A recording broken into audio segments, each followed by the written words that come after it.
누가복음 22장 63절에서 71절 말씀입니다. 누가복음 22장 63절에서 71절 말씀입니다.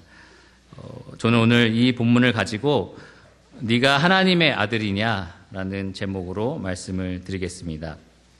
유대 종교 지도자들이 예수님께 물었던 질문 중에 하나입니다. 네가 하나님의 아들이냐?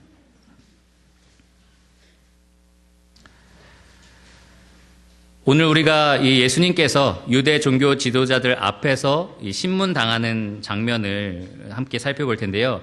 목요일 밤에 시작을 해서 금요일 새벽까지 계속해서 이어졌던 신문이었습니다. 유대 종교 지도자들의 심리는 총 몇 차례에 걸쳐 이루어졌을까요? 지난주에 제가 살짝 말씀을 드렸는데 총 3번 정도에 걸쳐서 이루어졌습니다. 첫 번째는 이 당시에는 강제로 퇴위되었지만 실세를 장악하고 있었던 전 대제사장 안나스한테 처음으로 받으셨고요. 요한복음 18장에 기록되어 있습니다. 그리고 두 번째로는 그 안나스의 사위 그리고 그 당시에 현직 대제사장이었던 가야바에게 신문을 당하셨습니다. 마태복음 26장과 마가복음 14장에 각각 기록되어 있습니다. 그리고 오늘 누가복음 본문인 22장 66절에서 71절까지의 기록은 가야바의 집이 아니라 예루살렘 성전에서 이루어진 71명의 사내들인 구성원 앞에서 예수님이 신문당하시는 장면입니다. 오늘 본문인 63절에서 65절까지 누가는 가야바의 집에서 이루어진 예수님의 고통스러운 그러한 신문을 기록을 했고요. 66절에서 71절까지는 예루살렘 성전에서 이루어진 사내들인 공회에 대해서 기록을 했습니다. 그 공회에서 예수님께 던졌던 두 가지 질문과 그에 대한 예수님의 답변으로 누가가 이 유대 종교 지도자들의 신문을 기록을 했습니다. 저는 오늘 말씀을 통해서 예수님을 신문한 자들이 죄 없는 예수님께 어떤 악을 저질렀는지 찬찬히 함께 살펴보기를 원합니다. 동시에 이 악한 자에게 신문을 당하실 때 예수님이 어떻게 반응을 하셨는지, 선으로 어떻게 그 악을 이기셨는지를 함께 살펴보기 원합니다. 그 아름다운 본을 우리가 본받기를 원하고요. 이 악한 세상 속에서 우리가 살아갈 때에 이 예수님의 발자취를 따르기를 원합니다. 잠깐 기도하고 그러면 말씀을 이어가도록 하겠습니다. 주님 감사합니다. 오늘 이렇게 주님께서 신문 당하시는 장면을 우리가 함께 살펴볼 때에 우리가 주님의 심정으로 이 악한 자들을 바라보게 하시고 이 악한 세상을 살아갈 때에 주님의 마음을 품고 살아갈 수 있도록 성령께서 능력을 더해 주시기를 원합니다. 오늘 이 말씀 시간에 우리가 주님의 모습을 보기 원하고 주님의 영광을 맛보기 원합니다. 이 시간 주님께서 함께하여 주시기를 원합니다. 예수님 이름으로 감사하며 기도드렸습니다. 아멘. 네, 먼저 질문 하나를 드리겠습니다. 왜 유대 종교 지도자들은 그냥 사내들인 공회에서 한 번 예수님을 심판하면 되지 3번에 걸쳐서 예수님을 신문했을까요? 왜 3번에 나눠서 예수님을 이렇게 신문한 것일까요? 하룻밤에 2번이나 예수님을 몰래 대제사장 집에서 신문하고 나서 왜 새벽에 또 사내들인 공회를 열어서 거기서 또 신문을 한 걸까요? 사실 여러 가지 생각해 볼 때에 이것은 비상식적일 뿐만 아니라 불법적인 일이었습니다. 4가지 정도의 이유가 있는데요. 첫째로 이 죄인에 대한 심리는 공개된 장소인 성전에서 이루어져야 했습니다. 근데 예수님은 어떻게 이루어졌죠? 대제사장의 집에서 아무도 보지 않는 그곳에서 사적으로 비밀리에 2번의 심리를 받으셨습니다. 물론 이 누가가 기록한 것처럼 새벽에는 사내들인 공회, 예루살렘 성전에서 다른 사람들이 볼 수 있도록 공회로 심판을 했지만 그 전에 2번은 왜 했을까요? 왜 몰래 2번의 심판이 필요했을까요? 그것에 대해서 우리가 조금 후에 살펴보도록 하겠습니다. 어쨌든 죄인에 대한 심리는 공개된 장소에서 했어야 됐는데 예수님은 그렇지 않았습니다. 불법이었던 겁니다. 둘째, 이 죄인은 자기를 변호할 기회가 주어져야 했습니다. 혹은 자기를 변호할 누군가가 필요했습니다. 여러분, 경찰이 죄인을 잡을 때 꼭 처음에 해야 되는 말이 있습니다. 뭐죠? 묵비권을 행사할 수 있고 변호사를 선임할 수 있으며 변호할 수 있는 그러한 권리를 주는 겁니다. 이 당시에도 마찬가지였습니다. 근데 예수님은 그러한 기회가 전혀 주어지지 않았습니다. 보통 사람들이 심리를 하면 이 사람이 유죄이냐 무죄이냐를 가지고 가리게 되는데 예수님은 아예 유죄라고 정해놓고 증거를 가지고 와서 이러니까 너가 죄인이지 라는 말을 하였습니다. 그들이 이미 정해놓은 형벌이 있었고요. 그것에 합당한 증인들을 제시를 한 것입니다. 그들이 정해놓은 형벌이 뭐였죠? 사형이었습니다. 무조건 예수님을 사형시키기 위해서 재판을 조작한 것입니다. 불법이었습니다. 세 번째로는 이렇게 사형을 다루는 중대한 재판은 당일날 판결할 수 없게 되어 있었습니다.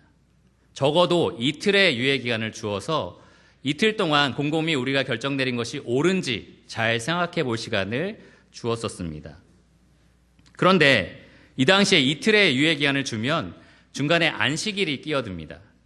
그러면 안식일 때문에 다음 이틀 후 사내들인 공회를 열지를 못하는 거죠. 더 뒤로 미뤄지는 겁니다.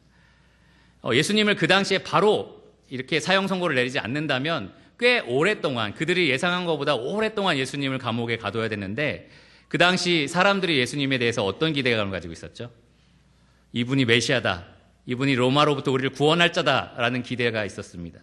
그런데 아무 이유 없이 감옥에 며칠 동안 계속해서 가둬둔다면 사람들이 가만히 있지 않을 것이었습니다. 그렇기 때문에 이틀의 유예기간을 두는 이 법칙도 무시하고 당일에 그냥 즉각적으로 날치기 통과를 시킨 것입니다. 불법이었습니다. 마지막 네 번째로는 어떠한 절기 중에는 이러한 중요한 심판을 하지 않게 되어 있었습니다. 예수님은 지금 어떤 절기 중에 있었죠? 6월절 절기 중에 있었습니다. 그런데도 그들은 상관하지 않고 안식일 굉장히 중요하게 여겼잖아요. 안식일에 어떻게 일을 하느냐, 손을 어떻게 안 씻고 밥을 먹냐 이런 식으로 굉장히 법을 따지는 사람들인데 사실 재판에 대해서 자기들이 세운 모든 법칙들을 다 무시하면서까지 예수님을 마치 번갯불에 콩 구워 먹듯이 빨리 해치우려고 했습니다. 왜 그랬을까요? 왜 이렇게까지 빨리 예수님을 재판하려고 했던 것일까요?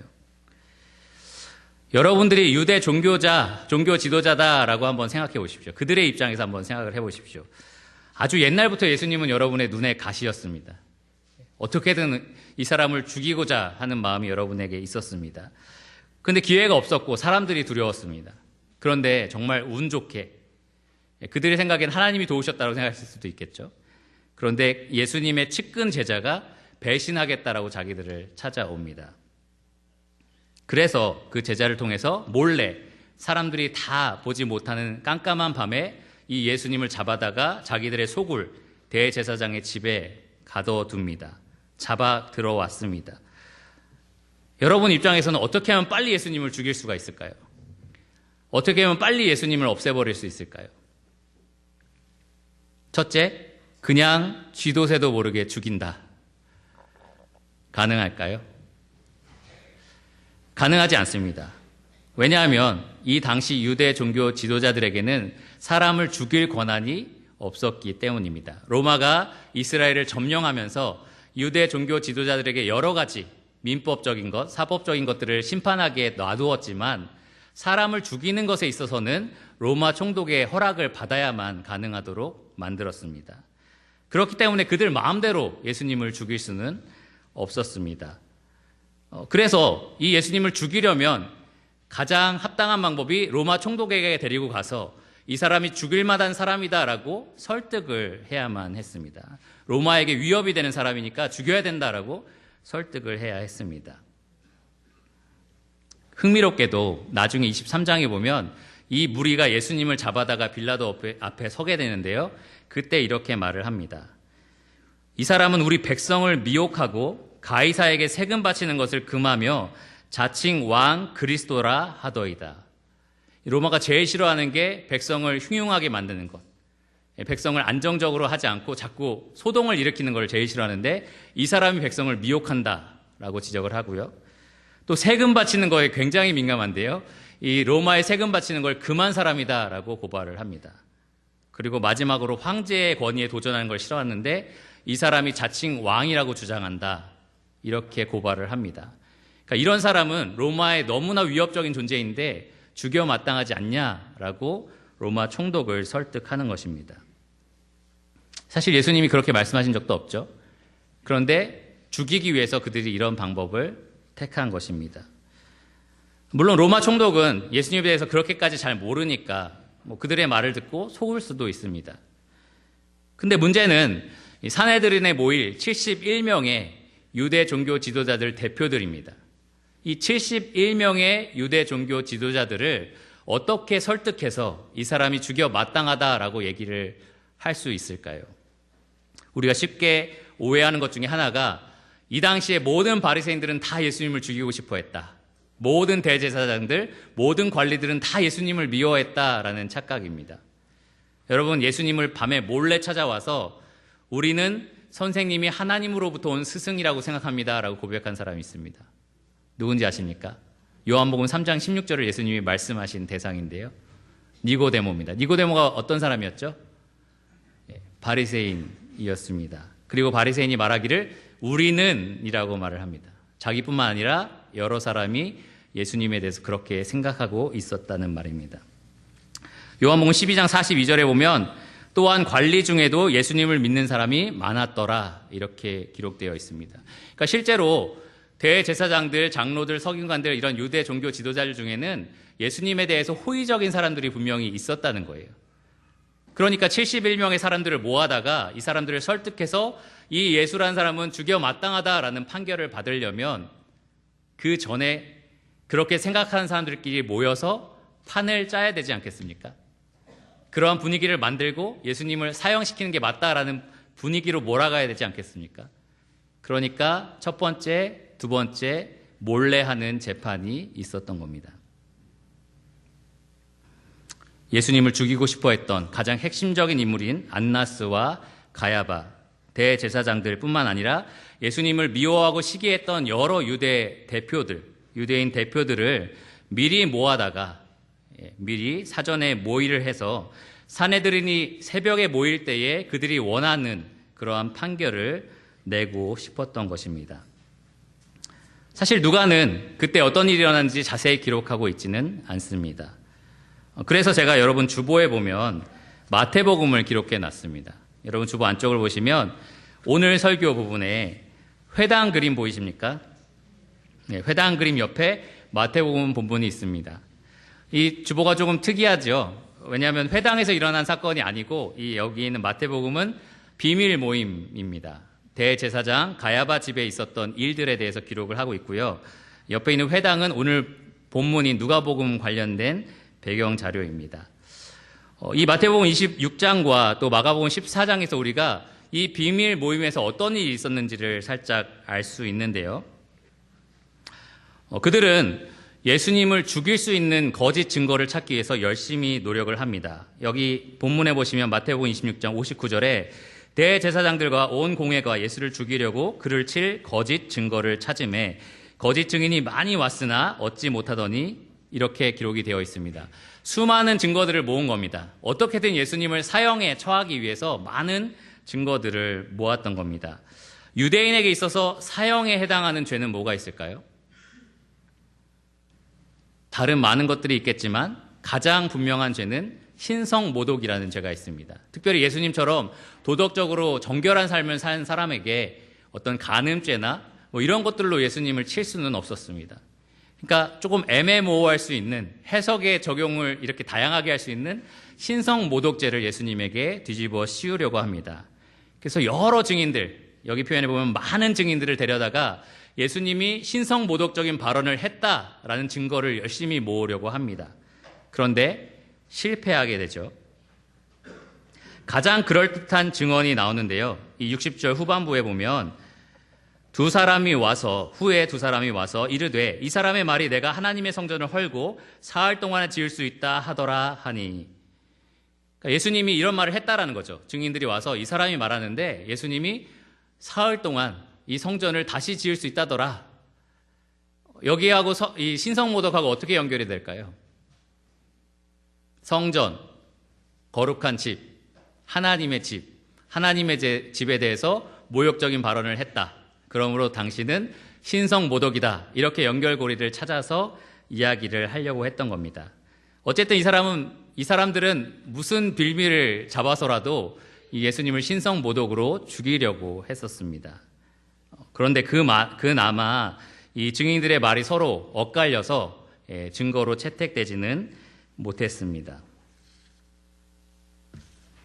그래서 보다 못한 대제사장 가야바가 자리에서 벌떡 일어나서 이렇게 예수님에게 묻습니다. 이 많은 증거들을 봐라. 너는 이것에 대해서 어떻게 생각하느냐? 그러니까 예수님이 그것에 대해서 어떤 잘못된 대답들, 말실수를 하기를 좀 기대했던 거죠. 근데 예수님은 그냥 침묵을 하셨습니다. 63절에 보면 예수님께서 침묵하시거늘.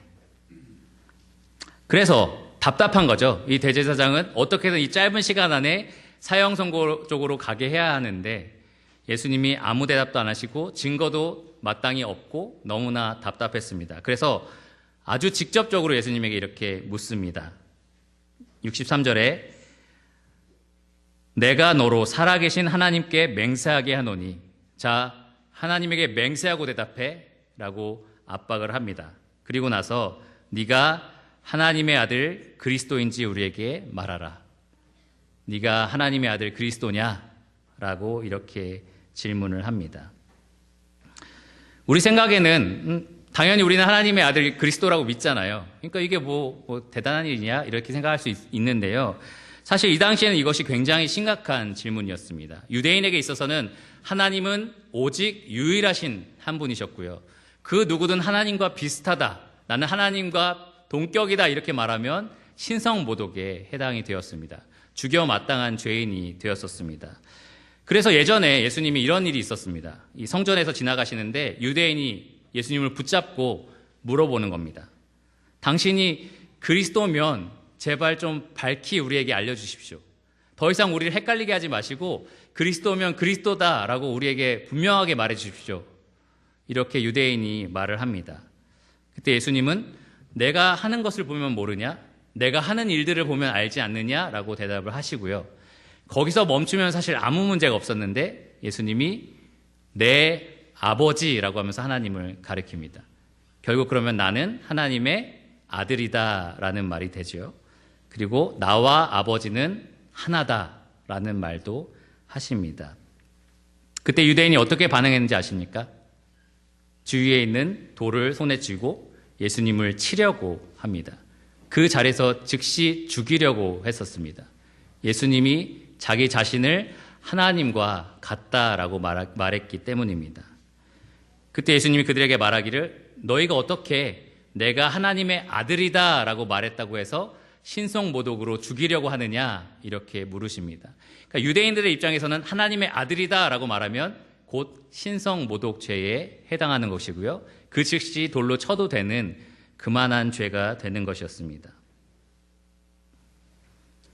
대제사장의 입장에서는 바로 이것이 키포인트다라고 생각을 한 거죠. 내가 직접적으로 예수에게 네가 하나님의 아들이냐라고 질문했을 때 그가 조금이라도 긍정적인 대답을 한다면, 그가 조금이라도 그런 것 같은 대답을 한다면 우리가 이것을 빌미로 예수를 죽일 수 있겠구나라고 생각을 한 겁니다. 우리들뿐만 아니라 사내들인이 전체 모였을 때 예수가 내가 하나님의 아들이요 라고 대답만 한다면 이 사내들인에서 우리가 모두의 의견을 통해서 사형 선고를 내릴 수 있겠구나, 이렇게 그들이 생각을 한 것입니다.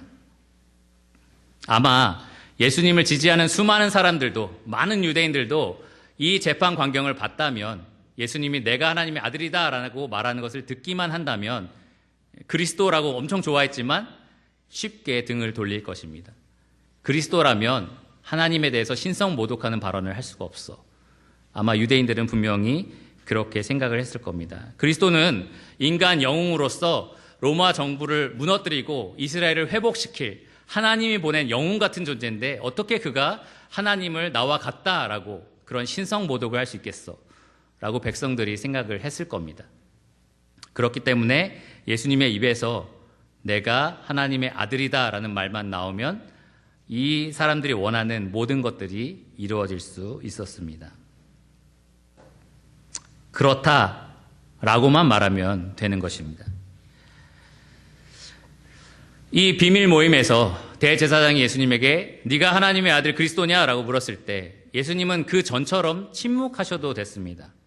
그냥 가만히 계셨으면 됐습니다. 사실 아무런 문제가 없었겠죠.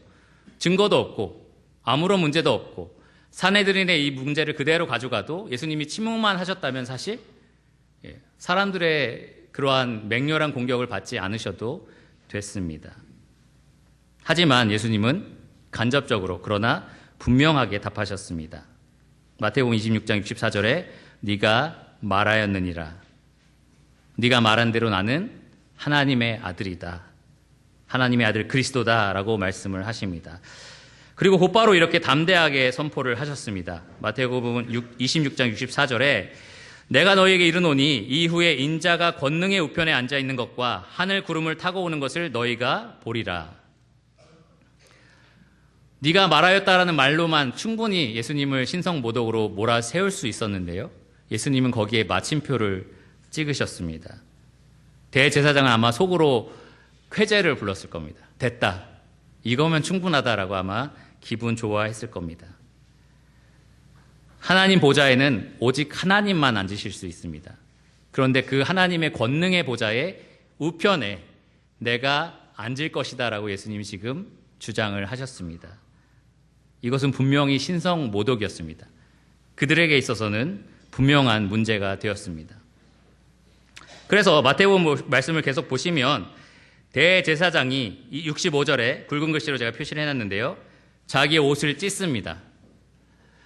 저는 여기서 대제사장이 분노해서 찢었지만 속으로는 기쁨으로 옷을 찢었을지도 모르겠다라는 생각이 들었습니다. 드디어 됐다. 저 사람은 이제 죽는다라는 생각을 했을지도 모르겠습니다. 그러면서 그가 이렇게 말합니다. 그가 신성 모독하는 말을 하였으니 어찌 더 증인을 요구하리요. 여러분, 그 전에 증인이 있었습니까? 합당한 증거가 있었습니까? 아무것도 없었죠. 더 증거가 필요 없어. 이 말이면 됐어. 라고 지금 빨리 결정을 내립니다. 그리고 사람들에게 거의 결론이 확정된 것처럼 말을 합니다. 66절에 너희 생각은 어떠하냐? 대답하여 이르되 그는 사형에 해당하니라 하고 그 앞에 보라 너희가 지금 이 신성 모독하는 말을 들었도다 라는 말을 하죠. 그러니까 자, 신성 모독하는 말 들었지? 그러면 어떤 결론이 나야 하지? 라고 거의 정답을 얘기해 주다시피 지금 대제사장이 재판을 끌고 가는 겁니다. 다 목소리를 합하여 사형에 해당하는 것이 맞다라고 정죄를 했습니다.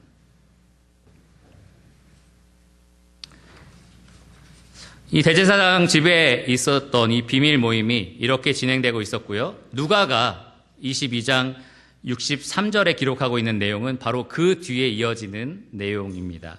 이렇게 결론이 나고 나서 사람들은 예수님을 신성 모독이다라고 말한 것뿐만 아니라 분노에 차서 예수님을 때리기 시작했습니다. 심한 욕설을 퍼부었고요. 심지어 폭력까지 퍼부었습니다. 어떤 사람은 침을 뱉었고 주먹으로 치기도 했고 어떤 사람은 손바닥으로 예수님을 때렸습니다. 종교 지도자들뿐만 아니라 마가복음 14장 65절에 보면 그들이 거느리는 하인들까지도 예수님을 때렸습니다. 욕하는 일에 가담을 했습니다. 오늘 본문인 누가복음 22장 63절을 보시면 지키는 사람들이 예수님을 옆에서 지키는 대제사장들의 수하들이 한 일입니다. 예수를 희롱하고 때리며 그의 눈을 가리고 물어 이르되 선지자 노릇하라 너를 친 자가 누구냐 하고 이 외에도 많은 말로 욕하더라. 지금 그 비밀 모임에서 대제사장이라는 사람과 그의 많은 무리들과 또 그들이 거느리고 있는 하인들이 여럿이 달려들어서 예수님을 구타하기 시작한 것입니다. 희롱하고 때리고 침뱉고 손바닥으로 치고 그리고 눈을 가린 후에 이렇게 말합니다. 네가 선지자라며 어디 한번 누가 때렸는지 한번 맞춰보시지. 이렇게 예수님을 조롱하기 시작했습니다. 누가는 65절에 이 외에도 많은 말로 욕하더라 라고 되어 있는데요. 우리가 상상할 수 없는 수많은 종류의 욕설들이 이 시간에 예수님에게 퍼부어졌을 것입니다.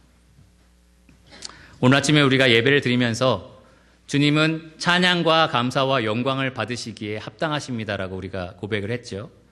정말 주님은 그런 분이십니다. 그런데 이날 밤에는 예수님이 내내 더럽고 추악한 욕설을 받으셨습니다. 많은 구타를 당하셨고요. 침뱉음을 받으셨습니다. 아마도 그들은 자기 마음이 풀리는 때까지 누가 그것을 말리겠습니까? 계속해서 예수님을 치고 조롱하고 욕했을 것입니다. 그리고 대제사장 집 지하에 있는 그 개인 감옥에 예수님을 가두었을 것입니다. 새벽에 산헤드린 공회에 세우기 전까지 예수님을 거기에 잠시 둔 것입니다. 어제 새벽에 조용히 이 말씀을 묵상하면서 예수님이 조용히 혼자 계실 때 어떤 생각이었을까라는 생각을 해봤습니다. 얼굴은 심하게 맞아서 부어올랐을 거고요. 빨갛게 부어올랐겠죠. 상처난 얼굴이었을 거고요. 그리고 아마 얼굴에는 침이 여기저기 많이 묻어 있었을 겁니다. 마음은 괴롭고 수치스럽고 고통스러울 거고요. 차가운 감옥 돌바닥에서 그 고통을 계속해서 참아내면서 그 새벽을 조용히 기다리고 계셨을 겁니다. 이 예수님에 대해서 곰곰이 생각해 보면서 과연 이분이 무엇을 잘못했을까? 과연 이분이 무엇을 잘못했길래 이렇게까지 사람들이 이분을 죽이려고 했을까? 왜 이렇게까지 미워한 걸까라는 생각을 해봤습니다. 솔직히 잘 이해가 안 됩니다. 왜 그랬을까?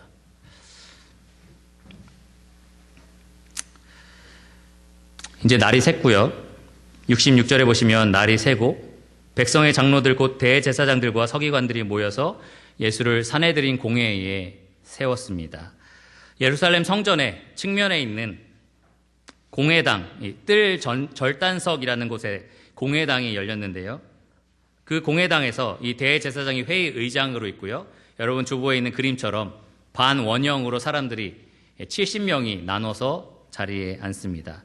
이 70명의 사람들은 유대 종교 지도자들이고요. 서기관, 바리새인, 장로들 여러 그 각양각색의 그런 종교 지도자들의 대표들이 아마 그 자리를 차지했을 겁니다. 그 사람들이 어떻게 보면 배심원들입니다. 이 의사 결정을 하는 사람이고요. 이 회의를 진행하는 사람이 바로 대제사장이었고, 그리고 죄수는 그들을 바라보면서 앞에 상복을 입고 서 있도록 하였습니다. 그 뒤편에 학생들과 랍비들이 앉아서 이 죄수를 향해서 변호할 수 있도록 사실 기회를 제공했었는데요. 아마 이날에는 아무도 예수님을 변호하지 않았을 겁니다. 이 산헤드린 공회의 결정은 과반수가 넘어야만 무죄 판결을 내릴 수 있고요. 3분의 2가 찬성해야 유죄 판결을 내릴 수 있었습니다. 그만큼 많은 사람이 판결을 해야만, 동의해야만 예수님을 사형 선고 내릴 수 있었습니다. 우리가 잘 알다시피 3분의 2 이상이 되었기 때문에 아마 예수님은 사형 선고를 받았을 겁니다. 실제로 이 산헤드린 공회에서 더 많은 이야기들이 오갔을 겁니다. 근데 누가는 단지 2가지 질문과 2가지 대답만 요약해서 기록을 하고 있습니다. 첫 번째 질문은 67절에 나오는데요. 이르되 네가 그리스도이거든 우리에게 말하라. 사실 이것은 전에 이렇게 했던 비밀 모임에서 했던 질문을 2개로 쪼개서 한 질문입니다. 첫 번째는 그리스도냐라는 질문이고, 두 번째는 하나님의 아들이냐. 아까는 같이 했잖아요. 네가 하나님의 아들 그리스도냐 이렇게 물었는데 지금 그 2가지를 쪼개서 질문합니다. 그리고 사실은 굉장히 교묘한 질문입니다. 먼저 이 첫 번째 질문을 한번 생각해 보십시오. 네가 그리스도냐? 대답은 예 아니면 아니요. 그렇다 아니면 아니다. 이 둘 중에 하나입니다. 여러분이 이 자리에 죄수로 서 있다고 한번 생각해 보시고 예수님처럼 서 있다고 생각하시고 네가 그리스도냐? 라고 묻는다면 뭐라고 대답하시겠습니까? 침묵으로 침묵으로 일관하실 수도 있지만 내가 그리스도라면 그리스도다라고 말할 수 있잖아요. 그렇죠? 예수님이 그리스도십니까? 그러면 그렇다라고 말할 수 있잖아요. 그런데 이 당시 사람들이 기대했던 그리스도는 누구죠? 자신들의 죄를 대신해서 십자가에서 죽고 부활하실 구원자 그리스도입니까? 아닙니다. 그래서 사람들이 예루살렘에 예수님이 오셨을 때 춤추고 막 노래하고 찬양한 건가요? 그렇지 않습니다. 로마 정부를 몰아내고 이스라엘 땅을 회복시킬 정치적, 군사적 지도자가 그들이 기대했던 그리스도입니다. 네가 그리스도냐? 라는 질문에 그렇다라고 대답한다면 대제사장들이 이것을 가지고 빌라도에게 가서 이 사람이 말하기를 스스로 반역자라고 했다. 이렇게 충분히 말할 수 있는 교묘한 질문이었습니다. 그러면 예수님이 그것을 다 아셨을 거잖아요. 아신 상태로 아니다라고 대답하는 것도 이상하지 않습니까? 자기는 그리스도인데 나는 그리스도가 아니다라고 대답하는 것도 이상하잖아요. 예수님은 실제로 하나님이 선지자를 통해서 약속하신 그 그리스도가 맞는 분이었습니다. 다만 그들의 기대가 달랐던 것뿐이고요. 그것을 이용한 질문들을 지금 한 것입니다. 그래서 예수님이 이렇게 67절에 대답을 하시는 겁니다. 내가 말할지라도 너희가 믿지 아니할 것이요 내가 물어도 너희가 대답하지 아니할 것이니라. 예수님 그들의 생각을 완전히 간파하셨고요. 그래서 그렇다 아니다로 대답하지 않으셨습니다. 어차피 너희 생각은 정해진 거 아니냐? 내가 뭘 말해도 너희 생각대로 믿을 거 아니냐? 너희 생각이 전혀 바뀌지 않을 거 아니냐? 내가 말해도 믿지 않을 거 아니냐? 내가 묻는다고 해도 너희가 대답하지 않을 것 아니냐? 예수님 성전에서 가르치실 때 많은 대제사장들이 와서 여러 종교 지도자들이 와서 여러 가지 질문들을 던졌는데요. 예수님이 그들의 핵심을 찔러서 이러니까 내가 메시아가 아니냐라고 물었을 때 그들이 항상 했던 대답, 우리는 말하지 않겠노라. 우리는 대답할 수 없노라. 이런 것들이었습니다. 진리를 그들 앞에 마주했을 때 그들은 오히려 그것을 거부했었습니다. 너희는 지금 견고하고 딱딱하고 불신의 마음을 품고 있지 않느냐. 예수님 정확하게 그것을 꿰뚫어 보셨습니다. 그들은 이미 예수님을 죽여서 없애버리겠다라고 작정한 사람들이었습니다. 수많은 말씀이 예수님이 그리스도다라고 말해주고 있었고요. 그들은 말씀을 연구하는 사람으로서 당연히 그것을 알아야 했지만 그들은 그것을 거부했었습니다. 수많은 예수님이 보여준 기적들이 이분이 그리스도다라는 걸 분명하게 보여주고 있었지만 그들은 의지적으로 그것을 부정하려고 했습니다. 모든 증거에 귀를 막고 눈을 가릴 정도로 그들은 악했습니다. 그래서 예수님은 이어서 이런 말씀을 하십니다. 하나님의 말씀, 구약 성경 말씀을 사용하여 69절에 그러나 이제부터는 인자가 하나님의 권능의 우편에 앉아 있으리라. 사실 전날 밤에 예수님이 하신 말씀과 유사한 말씀이고요. 이 말씀은 구약 성경 다니엘서에 기록되어 있는 하나님의 약속입니다. 다니엘은 어느 날 하나님이 주시는 환상을 보고 앞으로 이 땅에 일어날 여러 가지 왕국들에 대한 그러한 환상을 보게 됩니다. 네 짐승의 환상이다라고 얘기를 하는데요. 그 네 짐승의 환상 끝 무렵에 인자와 같은 이가 등장을 합니다. 인자와 같은 이가 등장을 하시는데 그 인자와 같은 이에게 옛적부터 계신 이가, 옛적부터 계신 이는 누굴까요? 창세전에부터 계속해서 계셨던 하나님이십니다. 그 하나님이 인자 같은 이 누굴까요? 예수님, 곧 그리스도를 말합니다. 그에게 영광과 나라를 주면서 이제 모든 사람들이 너에게 굴복할 것이다. 너에게 무릎 꿇을 것이다 라고 예언을 하십니다. 예수님은 이 절대절명의 위기 속에서 이러한 압박 속에서 하나님의 약속을 붙잡고 내가 하나님이 약속한 그 그리스도가 맞다라고 분명하게 그들에게 선포를 하셨습니다. 이런 식으로 말씀하신 거죠. 나는 너희가 그러한 기대하는 대로 로마 정부를 몰아내고 이스라엘 정부를 세우는 그런 그리스도는 아니다. 내 나라는 이 땅에 속하지 않았다. 하지만 나는 하나님이 약속하신 그리스도가 분명히 맞다. 지금은 너희 앞에서 재판을 내가 받고 있지만 하나님은 나에게 소멸하지 않는 영원한 권세를 주실 것이고 멸망하지 않는 영원한 나라를 다스리게 하실 것이다. 지금부터 영원토록 그렇게 하실 것이다. 그때 너희는 내 앞에 설 준비가 되었느냐. 예수님이 그들에게 구약 성경 말씀을 인용하면서 아버지 하나님의 약속을 붙들면서 담대하게 선포를 하셨습니다. 같은 맥락으로 사도 바울이 빌립보 성도들에게 이렇게 기록한 말씀이 있습니다. 빌립보서 2장 9절에서 11절인데요. 예수님 십자가에서 달려 죽으셨을 때에 이러므로 하나님이 그를 지극히 높여 모든 이름 위에 뛰어난 이름을 주사 하늘에 있는 자들과 땅에 있는 자들과 땅 아래에 있는 자들로 모든 무릎을 예수의 이름에 꿇게 하시고 모든 입으로 예수 그리스도를 주라 시인하여 하나님 아버지께 영광을 돌리게 하셨느니라. 이 예수가 바로 그 약속된 그리스도가 맞다. 사도 바울이 강력하게 선포를 한 것입니다. 이 예수님을 앞두고 있는, 예수님 앞에서 재판장처럼 앉아있는 이 대제사장과 70명의 배심원들은 우리가 재판장이요 너는 죄수다 라고 아마 생각을 했을 겁니다.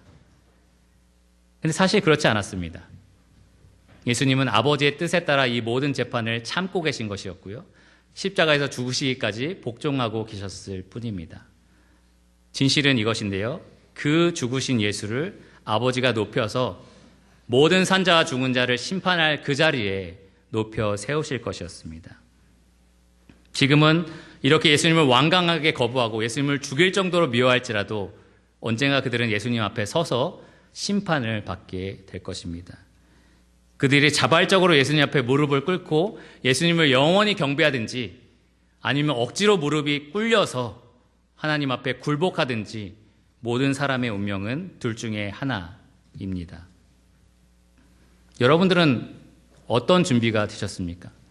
이 예수님 앞에 언젠가 서게 되실 텐데요. 반드시 서게 되실 텐데요. 어떻게 준비가 되고 계십니까? 예수님께 첫 번째 던졌던 질문, 네가 그리스도냐? 이 질문은 사실 정치적인 질문이었습니다. 네가 사람들이 기대하는 로마를 반역하는 그 사람이냐라는 질문이었고요. 예수님은 거기에 넘어가지 않으시고 지혜롭게 대답을 하셨습니다. 너희가 말하는 그리스도는 아니지만 나는 하나님이 약속한 바로 그 그리스도다라고 분명하게 선포를 하셨습니다. 너희가 그것을 준비하고 있느냐라는 경고까지 함께 하셨습니다. 이 사람들은 별로 큰 소득 없는 대답을 들었죠. 로마의 반역자로 찍으려고 했는데 예수님이 거기에 넘어가지 않으셨으니까요. 그러니까 70절에 다 이르되 모든 사람이 이제 준비된 질문을 할 차례입니다. 기다렸다는 듯이 약속된 회심의 질문을 꺼내 들었습니다. 다 이르되 그러면 네가 하나님의 아들이냐? 그렇다라고 대답하면 뭐가 되죠? 신성모독의 죄가 됩니다. 신성모독 판결로 다이렉트로 가는 질문입니다. 공회를 보고 있는 여러 유대인들이 있었고요. 그 유대인들이 볼 때도 이것은 분명한 신성모독의 발언이 될 수 있었습니다. 많은 유대인들이 등을 돌릴 수 있게 하는 그러한 질문이었습니다. 새벽이기 때문에 많은 사람이 보지 못했을 수도 있겠다라고 생각을 했는데요. 잘 생각해보면 이 유대 종교 지도자들은 언론 플레이에 굉장히 강했습니다. 예수님이 분명히 부활하셨는데 사람을 돈 주고 사서 제자들이 시체를 훔쳐갔다라고 막 소문을 퍼뜨리는 그러한 사람들이었습니다. 분명히 이 자리에서 예수님이 내가 하나님의 아들이다라고 말한다면 수많은 사람들에게 이 사람은 이런 사람이다, 신성 모독자다라고 분명하게 퍼뜨렸을 겁니다. 아마도 십자가 앞에서 수많은 사람들이 예수를 못 박아라, 죽여라 라고 소리 질렀던 이유도 거기에 있었을 겁니다. 예수님 여기서 침묵하시면 됐는데 아무 말씀 안 하셨으면 사실 괜찮았을 텐데 70절에 보면 분명하게 이렇게 대답을 하십니다. 너희들이 내가 그라고 말하고 있느니라. 니네가 의도하는 것처럼, 니네가 말하는 것처럼 사람이면서 신성모독하는 그러한 사람은 내가 아니지만 니네가 말하는 그 내용대로 나는 분명히 하나님의 아들이 맞다. 이렇게 대답을 하셨습니다. 예수님이 이 대답을 하셨기 때문에 공회의 결정은 쉽게 그들이 원하는 대로 흘러갔습니다. 각본대로 이루어진 거죠. 그 전날 밤에 몰래 했던 그 각본 그대로 지금 예수님은 판결을 받았습니다. 최후 판결은 71절에 나오는데요. 그들이 이르되 어찌 더 증거를 요구하리요. 다시 말하지만 아무런 증거도 없습니다. 예수님의 말 이 한마디가 증거입니다. 우리가 친히 그 입에서 들었노라. 너희가 그렇게 말했다. 내가 하나님의 아들이다 라고 진실을 밝히는 것, 그 한마디로 그들은 사형 선고를 내렸습니다. 이것이 사형에 합당한 증거다라고 채택을 한 거죠. 선고는 내려졌고 아마 그것을 들었던 민심도 어느 정도 예수님에 대해서 불리하게 작용하고 있었을 겁니다. 이제 유대 종교 지도자들 안에서는 이 예수를 죽여야겠다라는 결정이 난 거고요. 이제 이 예수를 붙잡고 빌라도 앞에 가서 로마에게 아주 위협적인 존재다라고 설득만 하면 예수를 죽일 수가 있었습니다. 그래서 다음 시간에 아마 저희가 이 빌라도 앞에 선 예수님을 만나게 될 것입니다. 이 말씀을 준비하면서 계속해서 제가 했던 질문 중에 하나는 왜 이렇게 예수님을 죽이지 못해 안달일까? 왜 이렇게 예수님을 죽이려고 했을까? 왜 이렇게 미워한 걸까라는 생각을 해봤습니다. 예수님의 답변을 기반으로 또 그들이 했던 질문을 기반으로 세 가지 단계로 좀 생각을 해봤는데요. 첫째로 정말 그들이 주장한 것처럼 그들이 믿었던 것처럼 예수님이 하나님의 아들도 아니고 약속된 메시아도 아니었다라고 한번 생각을 해보십시오. 그러면 예수님을 죽일 만한 이유가 있습니까? 예수님이 이 땅에서 어떻게 사셨는데요? 여러 가지 병든 사람들을 고치시느라고 피곤할 정도로 헌신적인 삶을 사셨잖아요. 귀신 들린 사람들을 막 내쫓아서 다 그들을 자유롭게 만들어 주셨습니다. 배고픈 사람들에게 음식을 주고요. 가난한 사람들을 찾아가셨고요. 죄인들을 돌보셨고요. 자기는 머리 둘 곳이 없을 정도로 수많은 사람들을 섬기기 위해서 이 땅에 오셨고 또 실제로 섬기는 삶을 헌신적으로 살았던 분입니다. 오늘날 물론 예수님과 비교할 수 없는 존재지만 정말 예수님처럼 헌신적인 성인이다라고 우리가 취급하는 사람들을 그냥 사형에 처하자라고 말한다면 누가 거기에 동의할 수 있겠습니까? 근데 예수님은 이렇게 미움을 받고 죽여 마땅하다라는 결론으로 흘러갔습니다. 왜 그럴까요? 죄 때문입니다. 단순하게 대답하면 죄 때문입니다. 이 유대 종교 지도자들은 권력과 방탕함에 찌들었던 사람들입니다. 유대 종교 시스템을 이용해서 사람들의 돈을 긁어 모은 사람입니다.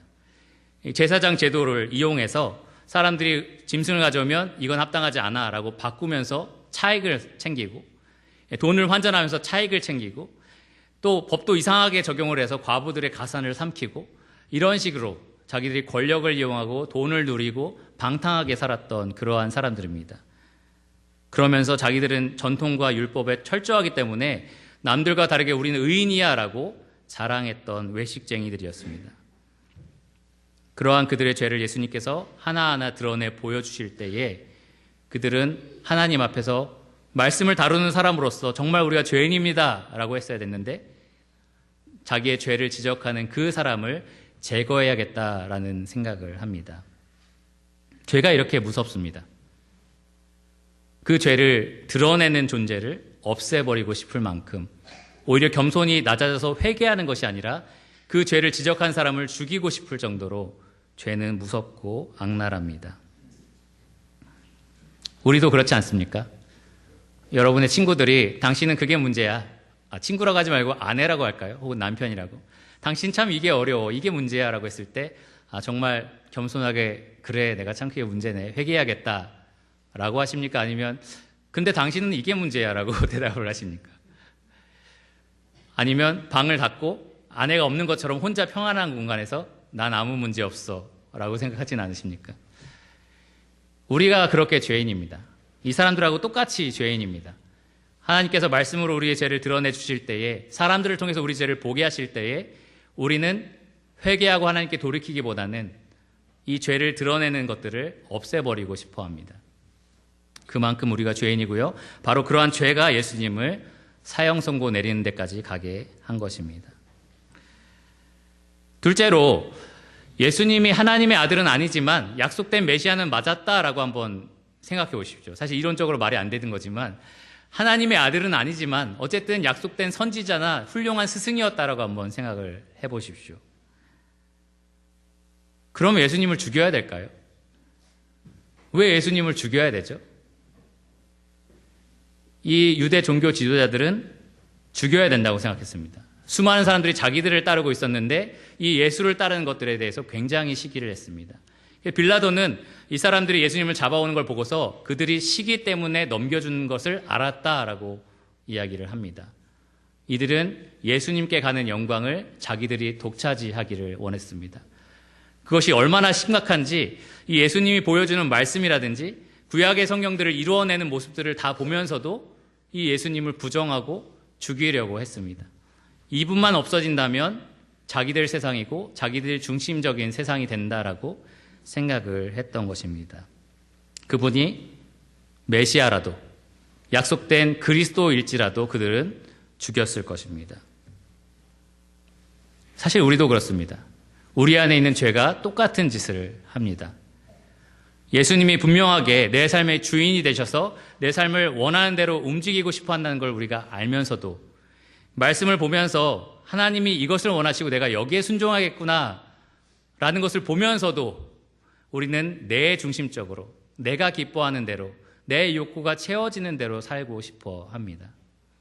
그러한 악독한 죄가 이 예수님을 이 자리까지 오게 만든 것입니다. 마지막으로 예수님이 말씀하신 그대로 예수님이 그리스도시요, 약속된 그리스도시요, 하나님의 아들이 분명하다라고 생각을 해보십시오. 그것이 진리죠. 그것을 알면서도 이들이 예수님을 죽일 수 있었을까요? 그것을 알면서도 이들이 예수님을 대적하고 사형해야겠다라는 생각을 했을까요? 그렇습니다. 그들은 예수님이 나면서부터 눈먼 사람, 귀머거리를 고쳐주셨을 때 정말 이런 일은 본 적이 없다라고 사람들이 얘기할 때도 그 사람들을 찾아가서 정말 어렸을 때부터 귀가 안 들렸느냐, 정말 어렸을 때부터 보지 못했느냐 부모를 확인하고 그 장님을 찾아가서 정말 너는 보지 못한 게 확실하냐, 그래서 예수님이 나를 고쳐주셨다니까요 라고 했는데 모르겠다, 난 너희 말을 믿지 않는다라고 또 계속 확인을 합니다. 진실이 분명하게 그들에게 보였는데도 그들은 계속해서 예수를 거부합니다. 예수님은 말씀하시기를 빛이 세상에 왔을 때 사람들이 자기 행위가 악함으로 빛보다 어둠을 더 사랑하였다. 그들이 빛을 보지 못했기 때문에 예수를 죽인 것이 아닙니다. 그들이 어둠이기 때문에 빛을 제거하고 싶었던 것입니다. 그만큼 죄가 무섭습니다. 죄가 어디까지 갈 수 있냐고요?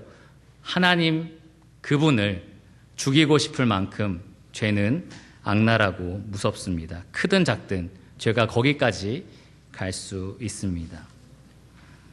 분명하게 예수님은 하나님만 하실 수 있는 여러 가지 일들을 보여주셨는데도 이 유대 종교 지도자들은 그 모든 증거들을 보지 않고 눈을 감고 예수를 죽이려고 했습니다. 예수님이 다른 모든 죄는 용서되지만 성령을 거스르는 죄, 그것은 용서받을 수 없다. 이 성령님이 나를 통해서 내가 누군지를 이렇게 분명하게 보여주는데도 그것을 너희가 알면서도 거부하는 죄는 용서받을 수 없다라고 분명하게 말씀하셨습니다.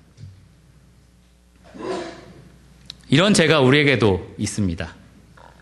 여러분, 베드로처럼 주는 그리스도시요 살아계신 하나님의 아들입니다라는 고백을 하신 분들이 이 자리에 계실 겁니다. 여러분의 삶 가운데 정말 주는 그리스도시요 살아계신 하나님의 아들이십니까? 이 자리에서 가끔 하는 질문들이죠. 정말 하나님 살아계신 걸 믿으세요? 라고 하고 나서 정말 그런 대로 사세요? 라고 물어보면 아무도 대답을 잘 못합니다. 우리가 죄인인지라 정말 내 삶의 주인이 예수다, 예수님이 하나님시다 라고 고백을 해도 하나님 없는 것처럼 내 삶의 주인이 나인 것처럼 살 때가 참 많이 있습니다. 바로 그런 죄가 예수님을 십자가까지 가게 만든 것입니다. 이러한 악랄한 죄에 대해서 예수님이 어떻게 반응하셨는지 잠깐 살펴보면요. 예수님이 이런 신문을 당하실 때 어떻게 반응하셨죠? 가지고 계신 창조주의 능력을 사용하셨나요? 그들의 눈을 멀게 하거나 귀를 멀게 하거나 아니면 위협하셨나요? 뺨을 맞으셨을 때 예수님도 강한 손으로 뺨을 후려치셨나요? 그렇지 않으셨습니다. 예수님은 그 입에 더러운 말 한마디를 담지 않으셨고요. 이성을 잃고 분노하지도 않으셨습니다. 침묵하실 때도 있었지만 무건으로 골낸 것도 아닙니다. 뺨을 맞으셨지만 반격하지 않으셨고요. 침을 뱉었지만 묵묵히 참으셨습니다. 네가 선지자면 한번 맞춰봐라 라고 사람들이 조롱을 했지만 정말 억한 심정으로 자기의 신성을 발휘해서 그걸 맞추거나 아니면 악으로 반응하지 않으셨습니다. 그분이 하신 것은 단 하나, 악을 선으로 갚고 잠잠히 아버지가 약속하신 하나님의 말씀을 붙든 것입니다. 마지막으로 제가 이 말씀을 준비하면서 계속해서 머릿속에 있었던 질문 하나인데요. 왜 예수님은 침묵하지 않고 내가 하나님의 아들이다라고 대답하셨을까요? 조용히 넘어가실 수도 있었을 텐데 12살에 이미 대제사장과 서기관들의 입을 막을 정도로 지혜로우셨던 분인데 왜 그러한 심리 과정에서 예수님은 이 모든 술수를 다 아시면서도 거기에 그냥 걸려 들어갔을까요? 내가 하나님의 아들이 맞다 이렇게 대답하셨을까요? 이게 그들이 원하는 대답인 걸 다 아셨으면서도 이러면 그분이 사형 선고를 받는다는 걸 다 아셨으면서도 왜 그렇게 대답하셨을까요? 주님 왜 그렇게 대답하셨나요? 라고 계속 질문하면서 이 말씀을 묵상해 봤습니다. 대답은 아주 단순하더라고요. 내가 그 악독한 죄의 노예가 된 너희를 풀어주기 위해서 이렇게 대답을 하십니다. 십자가에서 우리 죄를 담당하셔서 우리로 죄에 대하여 죽고 의에 대하여 살게 하시려고 예수님이 의도적으로 담대하게 내가 하나님의 아들이다라고 분명하게 선포를 하셨습니다. 베드로전서 2장 20절에서 25절에 이 예수님의 신문을 마치 묘사한 것처럼 이렇게 기록을 하고 있습니다. 죄가 있어 매를 맞고 참으면 무슨 칭찬이 있으리요. 그러나 선을 행함으로 고난을 받고 참으면 이는 하나님 앞에 아름다우니라. 이를 위하여 너희가 부르심을 받았으니 그리스도도 너희를 위하여 고난을 받으사 너희에게 본을 끼쳐 그 자취를 따라오게 하려 하셨느니라. 그는 죄를 범하지 아니하시고 그 입에 거짓도 없으시며 욕을 당하시되 맞대어 욕하지 아니하시고 고난을 당하시되 위협하지 아니하시고 오직 공의로 심판하시는 이에게 부탁하시며 친히 나무에 달려 그 몸으로 우리 죄를 담당하셨으니 이는 우리로 죄에 대하여 죽고 의에 대하여 살게 하려 하심이라. 그가 채찍에 맞음으로 너희는 나음을 얻었나니 너희가 전에는 양과 같이 길을 잃었더니 이제는 너희 영혼의 목자와 감독 되신 이에게 돌아왔느니라. 하나님을 부정하는 죄, 하나님보다 내 중심적으로 살아가고 싶어하는 죄, 하나님 없는 것처럼 살고 싶어하는 죄, 내 죄가 드러날 때 회개하기보다는 그 죄를 드러내는 대상을 없애버리고 싶어하는 우리의 그 악독한 죄, 그 모든 죄에서 우리를 놓으시려고 예수님이 내가 하나님의 아들이다 라고 대답을 하셨습니다. 여러분 오늘 이렇게 예수님의 신문 과정을 살펴보았는데요. 우리는 예수님이 꼭 필요한 존재들입니다. 우리가 처음으로 죄에서 노임받기 위해서도 예수님이 꼭 필요하고요. 예수님을 믿는 사람으로서 계속 죄와 싸우는 과정에도 우리는 예수님이 꼭 필요합니다. 예수님 우리가 악과 싸울 때에 우리가 기댈 수 있고 의지할 수 있는 그러한 분이시고요. 또 세상과 씨름할 때에 우리가 씨름할 수 있도록 하게 하시는 힘이 되시는 분이십니다. 여러분 악한 세상에 맞서 싸우실 때 이 예수 그리스도를 꼭 기억하시기를 바랍니다. 그분이 여러분들의 완벽한 본이 되어주십니다. 그분이 싸움의 기술을 아시고요. 씨름의 정석을 아십니다. 어떻게 하면 악을 선으로 갚을 수 있는지, 선으로 악을 이길 수 있는지 그분이 분명하게 우리에게 보여주고 계십니다. 예수님이 승리하셨기 때문에 우리에게는 보장된 승리가 있습니다. 그분이 함께 우리와 계시기 때문에 우리는 악을 능히 이길 수 있습니다. 하나님 아버지를 신뢰하고 온전히 악을 이겨내신 예수님처럼 여러분과 제가 하나님을 신뢰함으로 모든 악을 이겨내는 사람들이 되기를 간절히 기도드립니다. 이것이 우리가 따라야 할 예수님의 아름다운 발자취고요. 우리 모두가 지금 그 길을 걸어가고 있습니다. 다시 한번 힘을 내서 이 예수님의 아름다운 발자취를 함께 따라가기를 원합니다. 기도함으로 말씀을 마치겠습니다.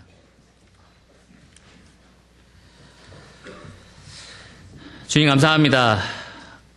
하나님께서 창조주 하나님께서 피조물과 같은 사람들에게 심판을 받으시고 조롱을 받으시고 모욕을 당하셨던 그 장면을 오늘 한번 생각해 봅니다. 주님께서 그 모든 상황을 능히 뒤집을 수 있었지만 우리의 인생을 영원한 생명으로 반전시키기 위해서 주님께서 주님의 권리를 내세우지 않고 죽음까지 순종하셨던 모습을 오늘 봅니다.